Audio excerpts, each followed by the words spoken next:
the popularity of our speaker and the knowledge that the presentation this evening will be a fine one, I'm sure.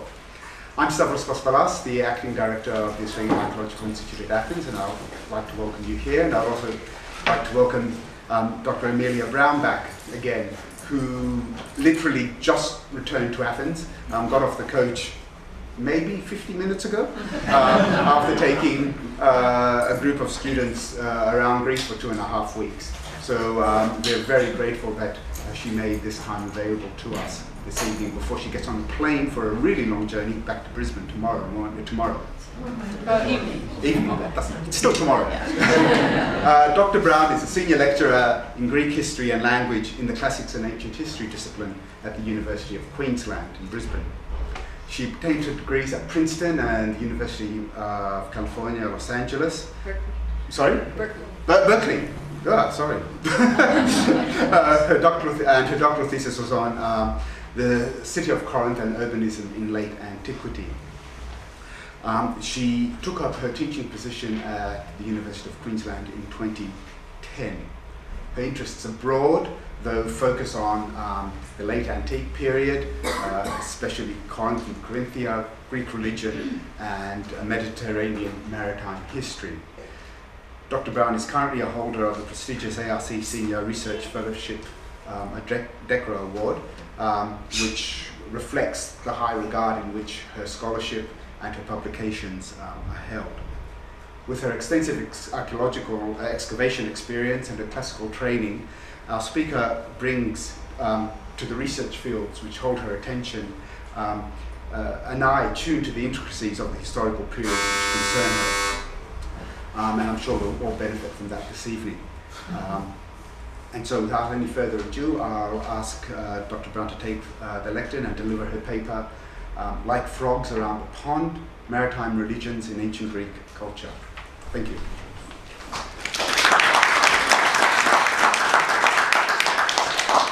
Well, thank you all very much. To fish or to trade, to become pirates, to found cities, or just to return back home again. And I got into this research by thinking about how, despite political and geographic divisions, the ancient Greeks also developed an amazingly common culture and even a collective identity based on language, literature, and religion, which spread from coast to coast of the Mediterranean Sea in antiquity and persisted for centuries, although growing and changing in various ways. The focus of my current Australian Research Council DECRA project is to research the role that maritime rituals and cults, both on board ships and along the shoreline, played in the development and the Christianization, eventually, of that common ancient Greek culture. Now, ancient Greek poets and historians alike depicted their own culture as shaped by the blessings and the threats of a coastal lifestyle.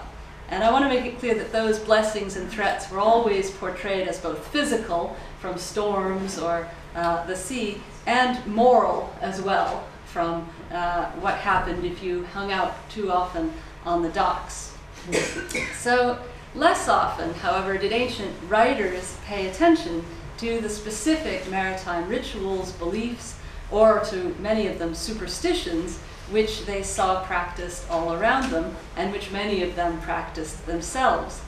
Those rituals which aimed at attracting and keeping the assistance of gods, goddesses, and heroes who would help with the wind, the waves, with giving an abundant catch of fish, and bringing people back safely ashore again. Literary sources preserve much about ancient mythology, history, and attitudes to the sea, but archaeology is key in filling in the historical record and also in providing information that is entirely absent from literary sources or historians. The physical record of some actual day-to-day rituals of departure or navigation or arrival, seasonal festivals, and rarer monumental dedications of notably wealthy and grateful travelers. These are the vestiges of the Mediterranean-wide pan-Hellenic religion that was built in part from Greek maritime religion and Greek mariners' monuments, rituals, and cults. Thus, about 2,400 years ago, Plato could have Socrates say on his deathbed here in Athens that we live around the sea like ants or frogs around a pond, from the Pillars of Heracles to the Phasis River at the eastern end of the Black Sea, Mekri, Herakleion, Stylon, Apo, Phasidos. And that gave me my title for the talk tonight. Now around this sea, from the Pillars of Heracles to the Phasis River, sea was the primary mode of travel. Water was always the way that the majority of people and goods moved from place to place long distances. Ships transported people, products, animals, ideas among ports of all sizes from prehistoric times onwards. Mainland Greece, where we are tonight, I'm sure all of you know where that is on the map, is rocky and mountainous, but it has many fine natural harbors and beaches, and its coastal horizons are ringed with islands. Then you have the Anatolian and Italian peninsulas beyond those islands, and beyond that you have the real peninsula of Iberia and the virtual peninsulas of the Levant and North Africa, where the water is on one side and the desert is on the other.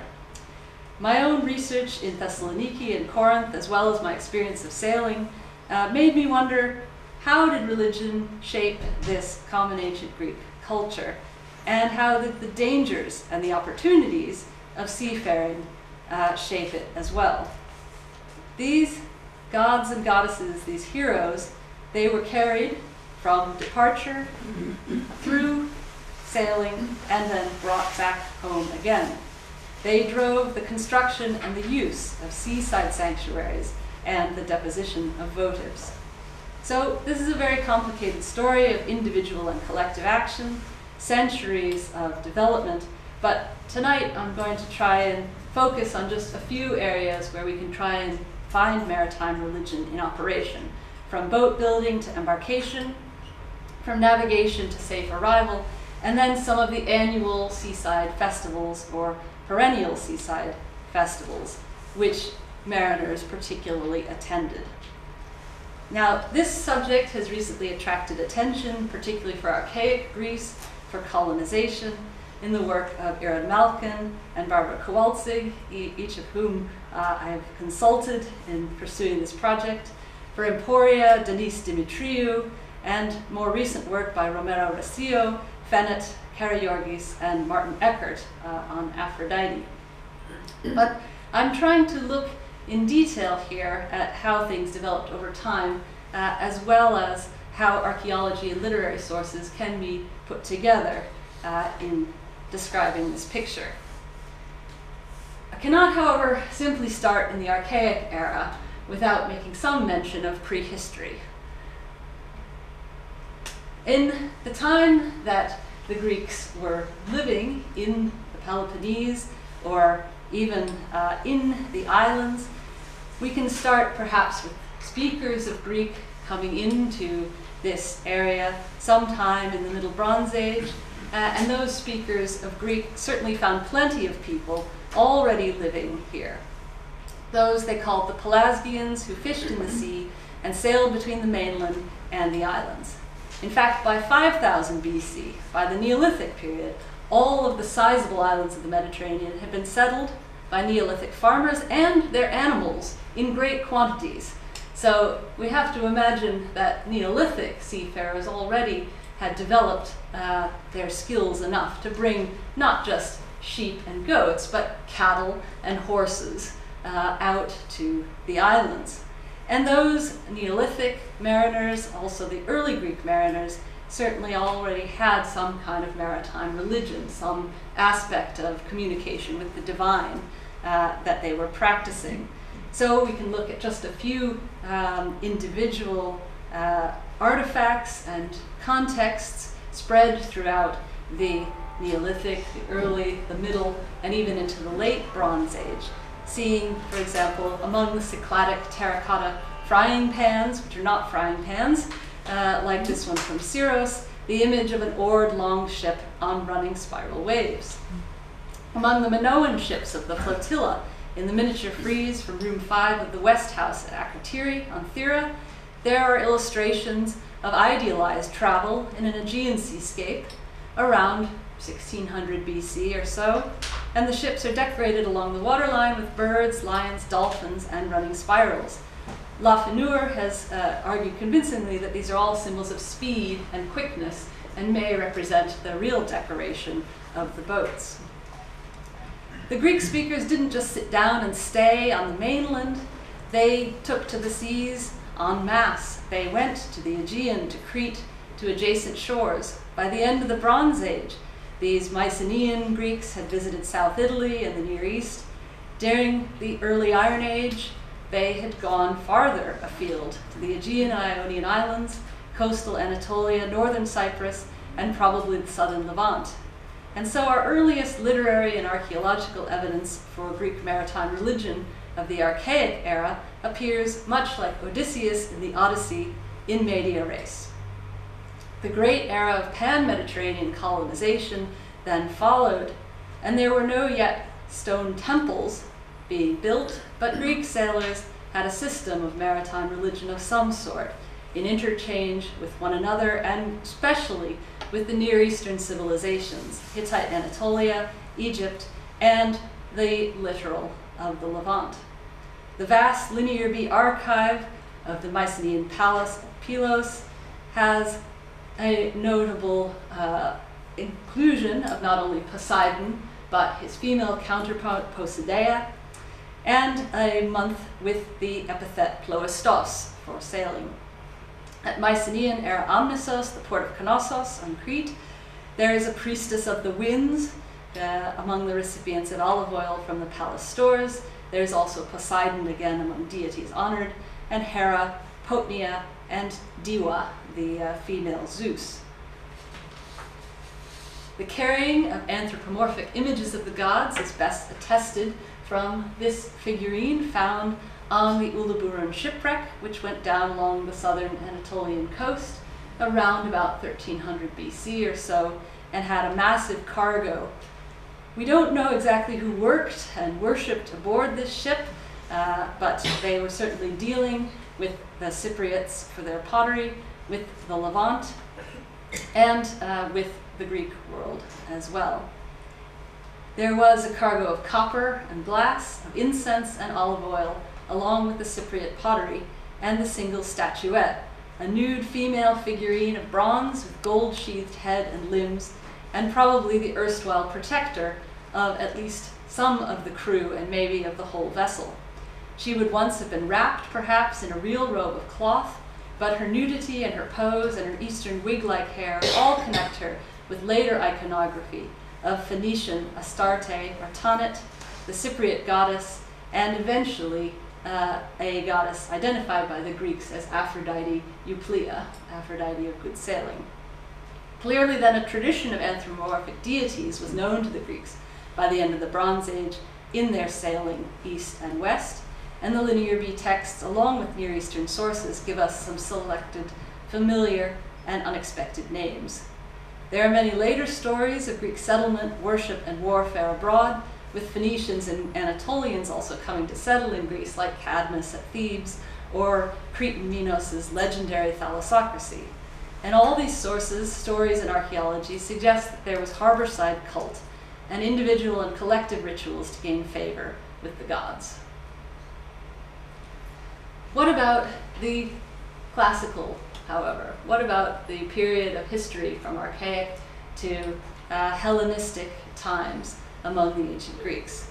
Today, Piraeus, or any other Greek harbor, can present all manner of ancient evidence, or parallels for ancient evidence, of maritime religion. The decoration and naming of ships, the amulets and actions of the captain, the crew, and the passengers ashore and afloat, annual seaside festivals like diving for the cross on Epiphany last 2 weeks ago now, and harborside churches or shrines with icons, and votive ships dedicated to St. Nicholas or the Virgin Mary Theotokos or other saints.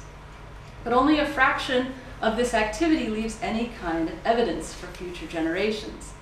But it's a helpful ethnographic outline of ancient Greek maritime religion and also the limits of ancient and modern evidence. Ancient Greek ships, to start with, from the time of building, were vessels that were imbued with an idea of a soul or a spirit, or at least an animating force.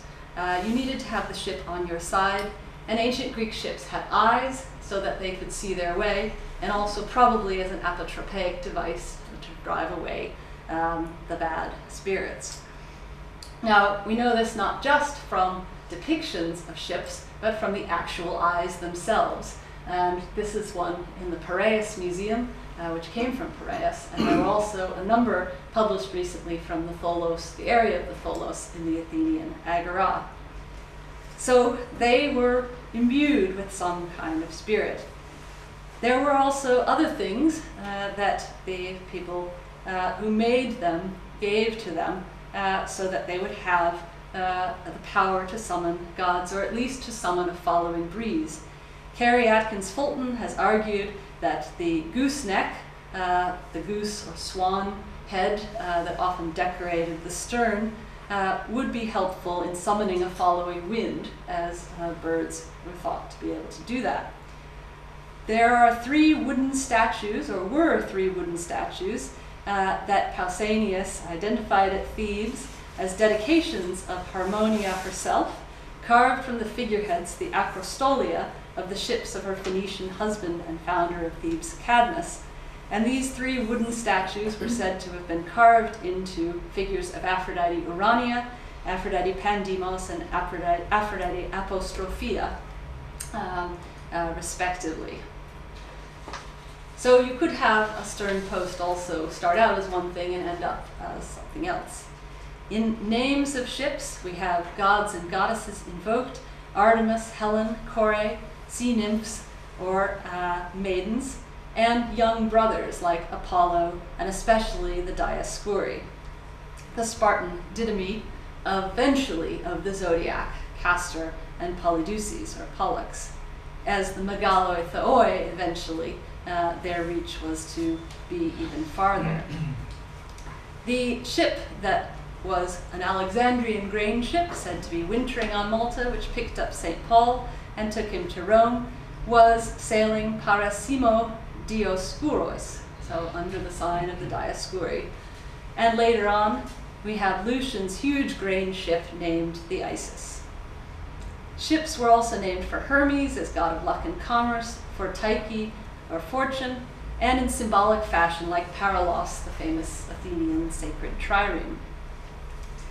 With eyes on the bow, the stern more often bore a written name or image of the ship's patron goddess or god. And this Hellenistic sarcophagus comes from the site of Olympus on the southern Italian coast and shows a ship with a goddess carved on the stern, perhaps reflecting a real carving that the ship had. And the epitaph tells us that this is the ship of Captain Evdemos, who took leave of the light-bearing dawn and was buried here, and his ship, with its lifespan short as a day like a broken wave. So all of these things then animated the ship before she was actually launched. Ancient sailors were derided by landlubbers as superstitious, as marginal, as untrustworthy rogues who looked to indulge first in wine, women, and song when ashore. But when they left the shore, they were also thoroughly professional in their conduct towards the gods and also in their conduct towards the ship, to minimize both the physical and the spiritual risks of going to sea. We have examples of seafaring rituals of safe departure, navigation, and arrival that may be derived with some caution from historians, from iconography, or from votive dedications. And again, Carrie Atkins Fulton has drawn attention to the importance of the rituals carried out on board the ship for ancient sailors, and the small traces that these have left in the archaeological record of shipwrecks. Most shipwrecks, as most of you know, are piles of amphorae on the floor of the sea. And the vast majority of publications of ancient shipwrecks are concerned with amphorae as well. And that's fine, but from time to time we find little traces of things that have to do with maritime religion actually on board the ship. beyond just the carriage of amphorae from place to place, or larger cargoes, columns or capitals or something like that. And so in the last few years, or few generations, some of these shipwrecks have yielded bits and pieces of ritual activity aboard. Particularly this altar from a wreck off of Sicily that you can see in the upper left, which is very burned by repeated use and seems to have an inscription in honor of Hera on the base. And down here in the center is a small lead votive temple about this big, which is one of 6 that were carried on board the Comacchio shipwreck that went down at the mouth of the Po in the northern Adriatic. And there are identifiable little gods inside each temple. Aphrodite Venus in one case, Hermes Mercury in another. The one on the upper right was excavated by Honor Frost, one of the founders of modern maritime archaeology, on a shipwreck of the 3rd century AD that went down carrying mostly mortars off of the harbors, one of the northern harbors of Malta. And it has a ceiling, it's a lead ceiling of one of a large number that were found aboard, attached to important documents or items of property. And probably the captain would have sealed all of this business affairs with a lead ceiling showing a nude goddess with perhaps a cornucopia or a palm branch and crowning herself with the other hand, as Chris Farone has argued. So all of these shipwreck finds can be placed in context with archaeological evidence and also with caution with literary sources. For example, the Argonautica, the great Hellenistic poem of the Argo's voyage, gives us an elaborate description of launching a ship and sacrificing to Apollo Embasios, Apollo who goes aboard, who is said to have promised to give signs and point out the passages of the sea to Jason, if with sacrifices in his honor he begins his task and builds a dirt altar on the shore for Apollo. We can find more archaeological evidence and dedications of anchors at sanctuaries when safe arrival had happened. But it's worth here recalling in the historical sphere Thucydides' Sicilian fleet leaving Piraeus in 415 BC after pouring libations to the sound of trumpets, but also hearing the unlucky wailing of women mourning for Adonis on their rooftops nearby. So before, during, and after the sea voyage, you might offer prayers, libations, and incense, especially from the highest part of the ship, which was usually the stern, alongside the helmsman's steering oars, as in the Homeric hymn to the Dioscuri, or Herodotus' famous episode of Orion and the pirates on the way back to Corinth from Sicily. You might also then find that these prayers, this incense, these libations, were not having the desired effect, and so go to a more extreme set of actions. And these could include throwing some things overboard, or in a few cases, worshipping particular amulets or figures of gods and goddesses that were carried aboard. It's by no means clear that it was conventional for every ship to have figurines or any kind of altar particularly aboard, but we do have some literary sources that suggest that in times of trouble people would turn to images that some people might have. So this many-layered reference in Athenaeus to a Hellenistic source describing what claims to be an archaic practice takes us down to a certain Polycarmus of Naucratis, who is supposed to have written in the Hellenistic period a book on Aphrodite, which said during the 23rd Olympiad, that's 688 to 685, for those of you who are keeping track, but this seems to be something anyway set in the remote past, right, of the Hellenistic period. There was a certain Herostratus from Naucratis in Egypt who was voyaging far and wide when he landed at Paphos in Cyprus and bought a statuette of Aphrodite 9 inches high of ancient workmanship. And I'm not in any way arguing by the way, parenthesis, that this is that statuette, but it's the kind of statuette that someone in the Hellenistic period would have imagined, and it is the real kind of statuette that people were buying in Paphos in the Archaic era, and that they were taking to Naucratis because it was made on Cyprus and it did end up in Naucratis, dedicated in the sanctuary of Aphrodite there. Close parenthesis. So this Herostratus, he bought a statuette of Aphrodite 9 inches high, and he carried it to Naucratis. And as he approached Egypt, a storm broke, and it was impossible to see where in the world they were. So they all took refuge at the statue of Aphrodite and begged her to save them. And the goddess caused everything that lay beside her to be covered with fresh green myrtle, and filled the ship with a pleasant odor, when the men sailing in her were by this time despairing of their safety, for they were very seasick, and there was much vomiting. And then the sun shone forth, and they could see their anchorage, and so they arrived in Naucratis. Now, we can tell that there's contamination here of the Hellenistic period clearly, because you can't see Naucratis from the water, and you can see Alexandria. But the important thing is then Herostratus, after he set forth from the ship with the statue and the green myrtle branches, that it so suddenly appeared miraculously to him, he dedicated them in Aphrodite's temple, and he sacrificed to the goddess, and he dedicated the statue there to Aphrodite, and invited his relations and closest friends to a feast in the temple itself, giving to each a wreath made from the myrtle, which even at that time he called a wreath of Naucratis. So that is why Anacreon wears a wreath of myrtle, which was the point of the whole story to begin with, when Athenaeus introduced it in his Sophists at dinner.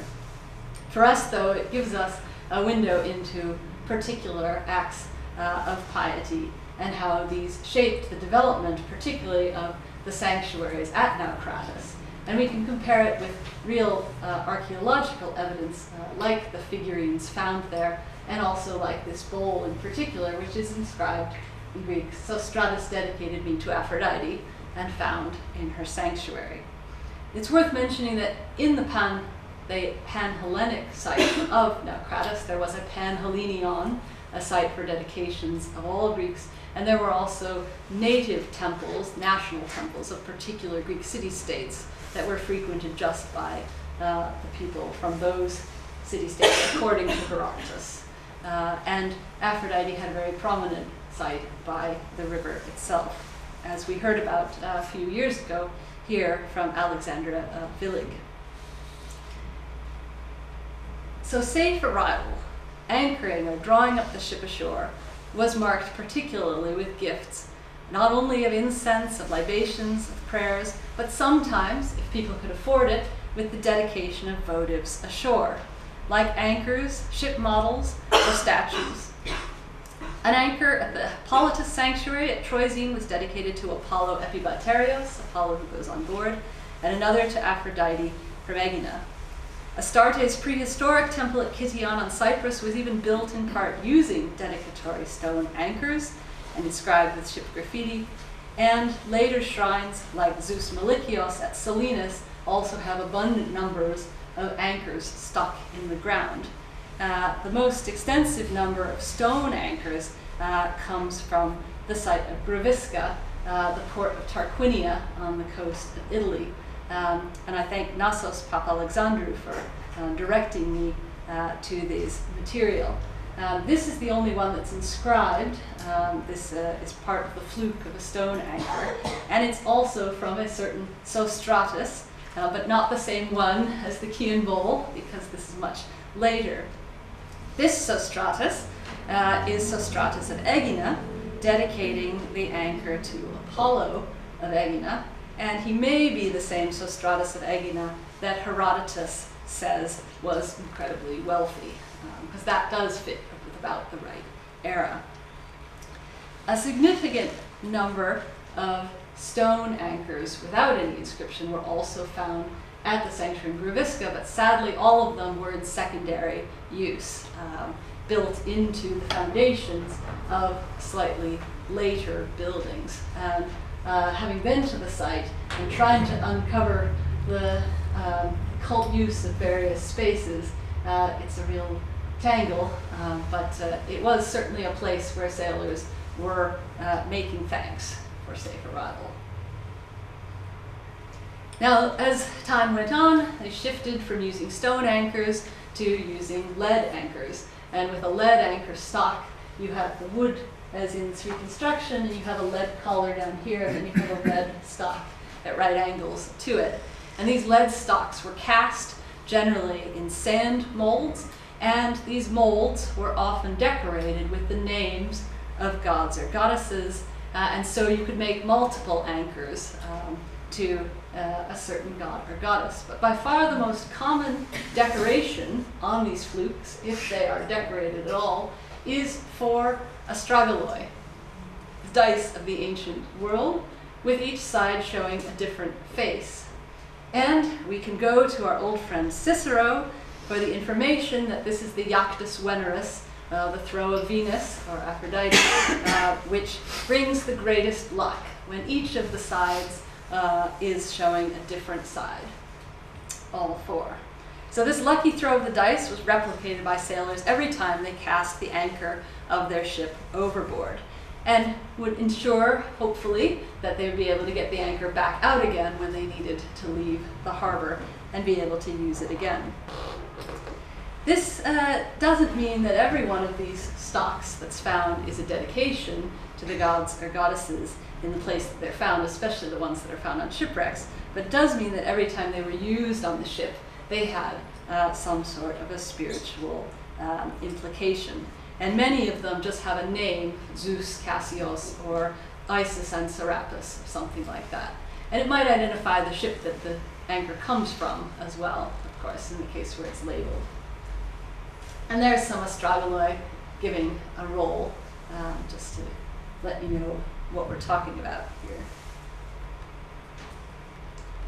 Now, I've taken us then, I hope, from the building of the boats to embarkation, navigation, and finally safe arrival, and the various things that one might do, either a common traveler or a professional mariner.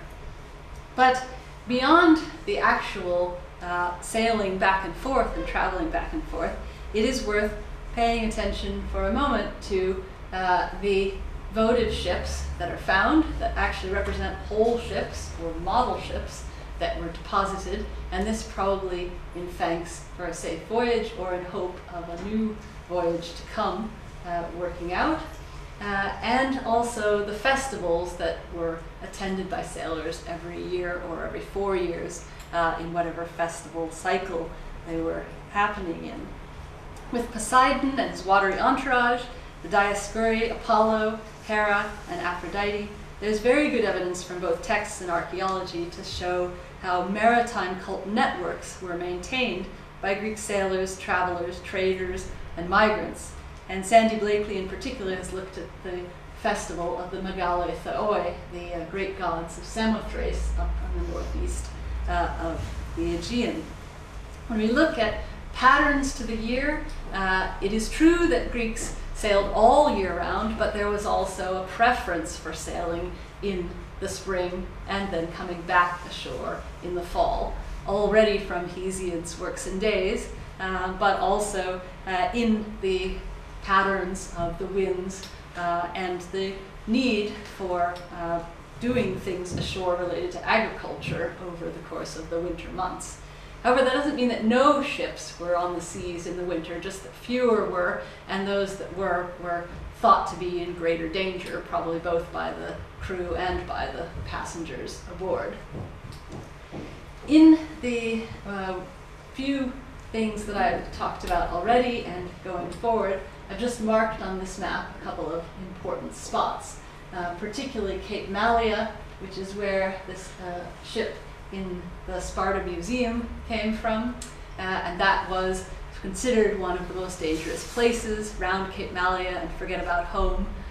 So that particular craggy headland, as well as other craggy headlands around the Aegean, were often held sacred to Poseidon in particular, and the subject of particular veneration. Then we have the places where there have been whole votive ships deposited. That is particularly Delos in the middle of the Aegean, at the Samothracian festival site. And you can think of, there's a number of whole ships also deposited after the Persian Wars at places like Athens, at the Isthmus, and at Sunion. Then, when we look to the cycle of festivals, important places again are Samothrace, Delos, Isthmian Poseidon, and Palaemon on the Isthmus, and that's where these little votive boats come from. And Naucratis, that I mentioned before, on the delta, and over in Italy, Gravisca is that white dot. And Hera's sanctuary at Croton is on the toe of Italy, and there are a number of votive ships of bronze from there, small ones.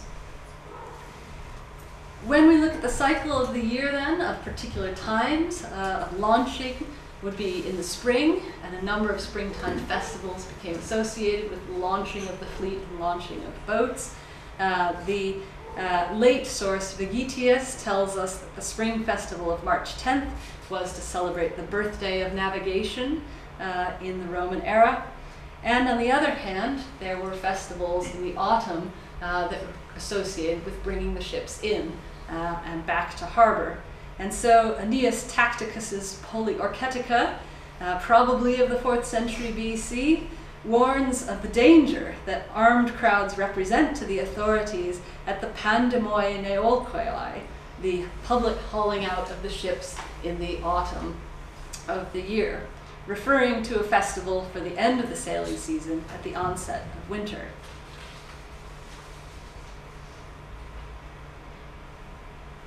Moving beyond then just the spring and the autumn, the times of launching ships and bringing them back, there were also a number of annual or biennial or quadrennial festivals, which had aspects that included helping those who attended them to not get shipwrecked.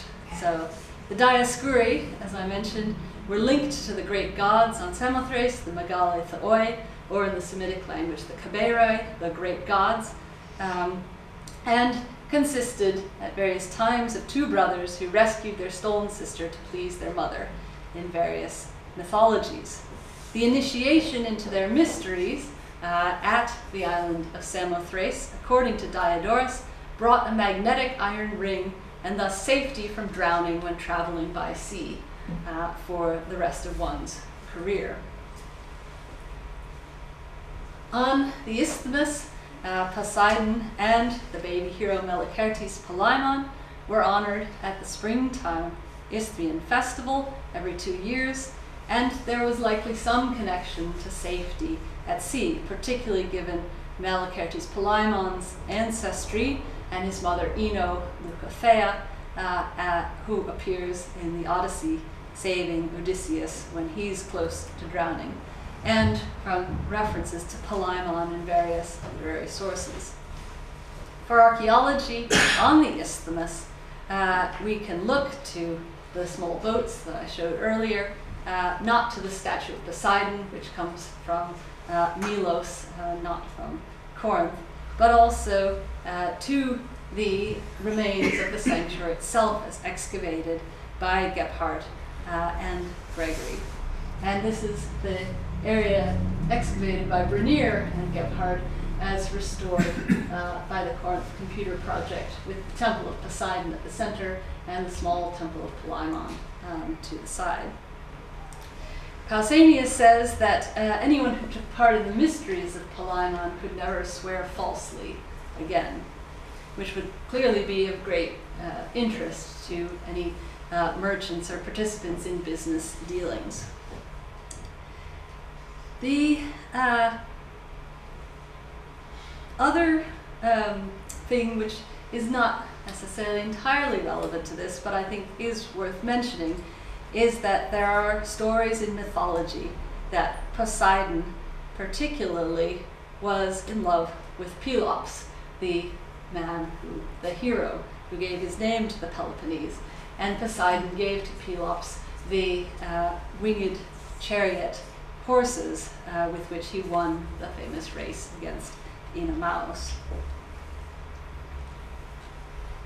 The links among festivals, cults, and sanctuaries of Aphrodite Euclea, of Tyche, Fortune, and of Isis, Pelagia, from Corinth and Cyprus to the lighthouse of Alexandria and to Pompeii, which is where the fresco comes from, add up to another maritime network of hilltop shrines overlooking harbors and harborside sanctuaries that were frequented by sailors.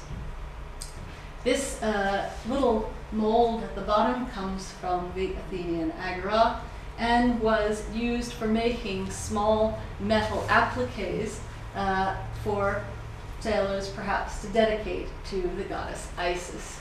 And you can see Isis epsilon iota sigma there on the side. Now, taking us back to Athens, and here where we are, the opening of the sailing season at Piraeus was marked by festivals for Poseidon and Aphrodite, and shortly afterwards, the city Dionysia saw Dionysus carried into Athens on his ship cart. Ship carts could recall Dionysus' defeat of the pirates, and perhaps from a suggestion of Louise Hitchcock, Egyptian precedents as well. Then the Midsummer Panathenaic Festival certainly featured a ship cart known from this lamp in the Erechtheion, and especially from the zodiac frieze on the little metropolis, where the wheels are just about visible and the bow of the ship with the ram underneath the cross there. We can think of Herodes Atticus's automatic ship through to even the early 5th century AD orations of Himerius. And Shelley Waxman has pointed out this is most likely an imitation of an archaic warship, which was the ship of the Panathenea, at least as represented in the zodiac frieze. Jennifer Niles has argued that on the Central Eastern section of the Parthenon frieze, the special patrons of Athens, Athena and Festus, are sitting with gods of the sea, Poseidon, Apollo, Artemis, and Aphrodite with Eros. Finally, in honor of the successful return of Theseus from Crete after defeating the Minotaur, though of course causing his father Aegeus to jump from the Acropolis, from the Nike Temple bastion, and in fulfillment of a vow to Apollo, the Athenians yearly decorated with a garland of laurel the stern of the ship of Theseus and sent it to sail to Delos and back in the month of Thargelion in the spring. Thus, Plato has Phaedo say in the beginning of the Phaedo, when explaining the reason for the delay between Socrates' trial and execution by poison in 399 BC, since the ship was crowned on the day before the trial and the Athenians did not execute men or women while it was sailing to Delos and returning, that Socrates has time to tell the story about how the Greeks live around the sea like frogs around a pond due to ancient Greek maritime religion. Thank you very much for your attention.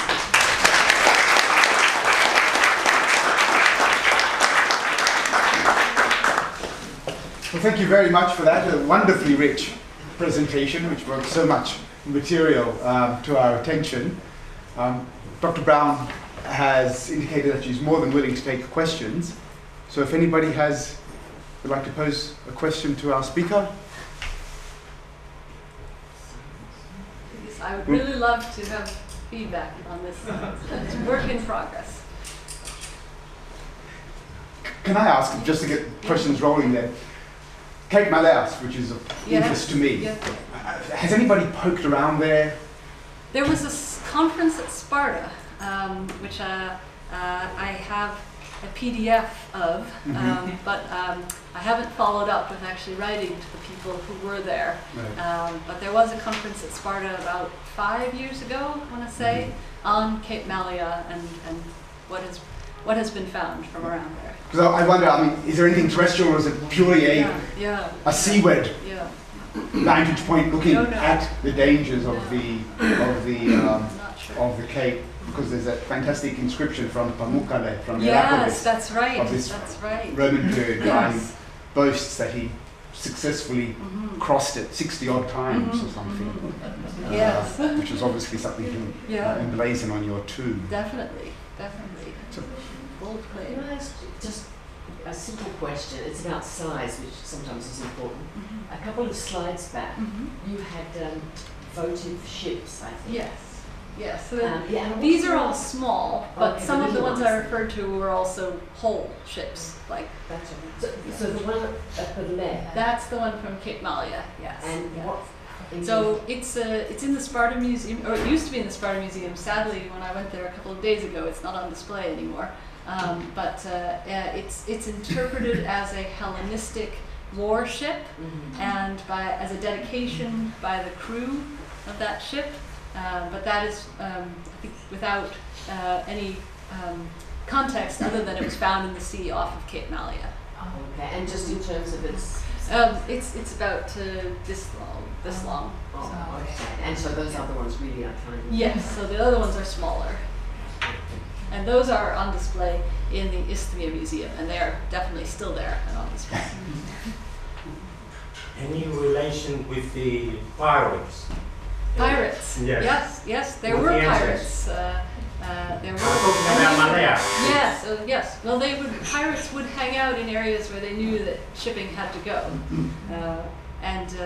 so that was one of the places where shipping had to go. But pirates also needed safe harbors that they could, retreat back to, and in that area, the Spartans and the Cretans, I think, were both fairly good at monitoring their coasts. But there are a number of coves along the Laconian shore, especially the east coast of Laconia, which could be good pirate haunts. Yeah. And Nancy. Thank you, first of all, for a very interesting talk. Just a postscript, there's and I can't remember now whether it's Hellenistic or Roman, but the ship that would bring grain from Alexandria to Rome, I think, had a relief on the side of the ship with representations of Demeter, Kore, and maybe Isis. Oh, okay. I found out about Isis, but not Demeter and Kore. That's great. And Demeter and Kore, they also figure in the dream that the colonizer of Sicily had of Syracuse. If you ever come across that, the reference to the ship with the images of Demeter and Kore, I appreciate it because I've lost it. Okay, absolutely. I know that Lucian talks about this massive Alexandrian grain ship with an image of Isis, but I will look up and see what I can find. I think in a book I found. Oh, okay. Professor Niles. I think it's on the River School website, but 2 years ago Margie Miles gave a lecture. Yes. Have you watched that? Yes, I did. About the Poseidon yeah. sanctuary. Yes, on craggy headlands. Along Absolutely. Tina Sunni Yes, it's an excellent lecture, and I think it is still there. I watched it on the American School website, and she had excellent evidence for Poseidon on these craggy headlands, particularly Rio and Anti-Rio, Gerastos at the southern end of Euboea. And part of that was tracking the tuna run. They went across the Mediterranean, Sicily and up to the Black Sea, and there are these, of course, dedications for great tuna catches. Yes, you think of this that wonderful relief of Heracles bringing in the catch. It's at Ostia. There's a magnificent relief of Heracles with this massive catch of fish that he's helping to bring in.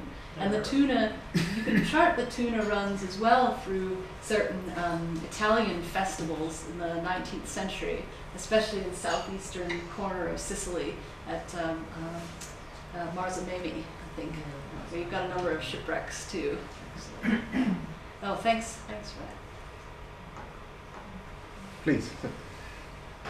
Any thoughts on the frogs having got out of the pond, the Atlantic and the Red Sea? Yes. So certainly in the Red Sea, there's these fantastic caves, Berenike, with all of this, sailors' equipment, like whole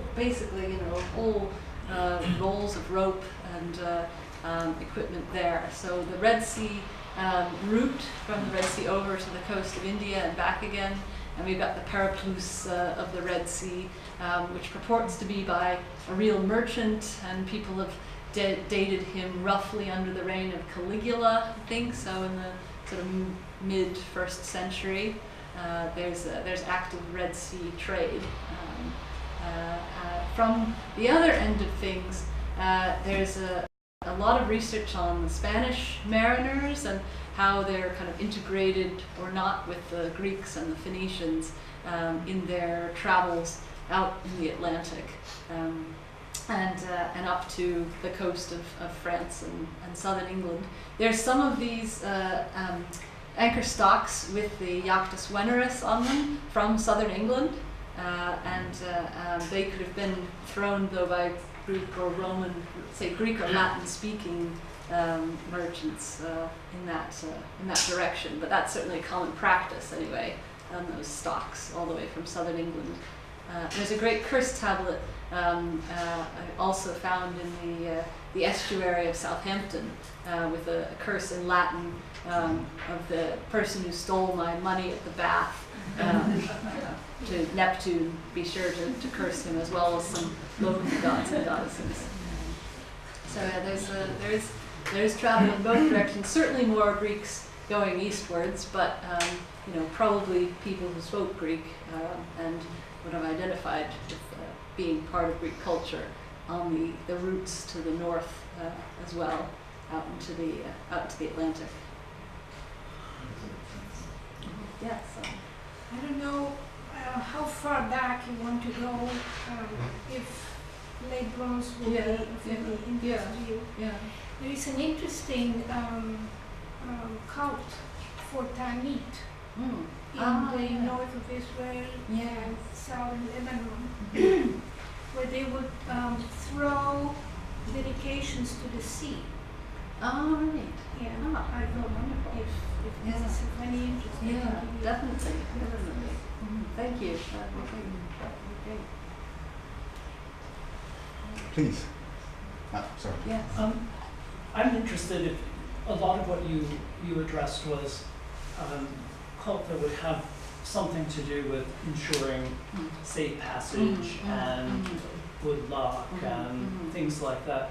I'm wondering if there's evidence for a reaction to failed voyages. Yes. If cults a lot of develops to the tombstones. sailors who don't return.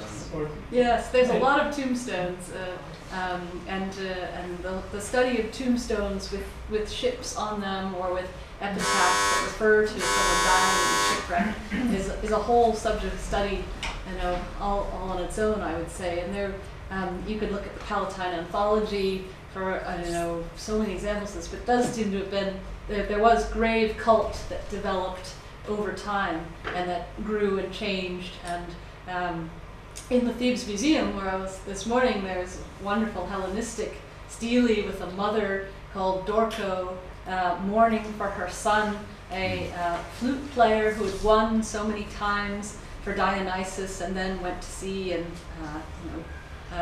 was never seen or heard from again, taking his flute playing forever with him. So that there's this kind of trope of the mother particularly mourning the son who never returns from the sea, that sort of thing. I think there were probably some other common tropes that were reflected in real tomb cult and in real ritual, perhaps of the sailors' colleagues and crew, and also the family. But sometimes you have only the crew, of course, if they end up in a foreign shore. There's a great book called Dying on Foreign Shores, which is about the Roman occurrence of this. This question up there. Kind of tying into the last question, with these small miniature boat dedications, do we know of anything that's like maybe had a contradictory effect, or something that would maybe bring land upon bad tidings to like an oppositional? Yeah. Well, there are certainly curse tablets where they curse the other person to be drowned.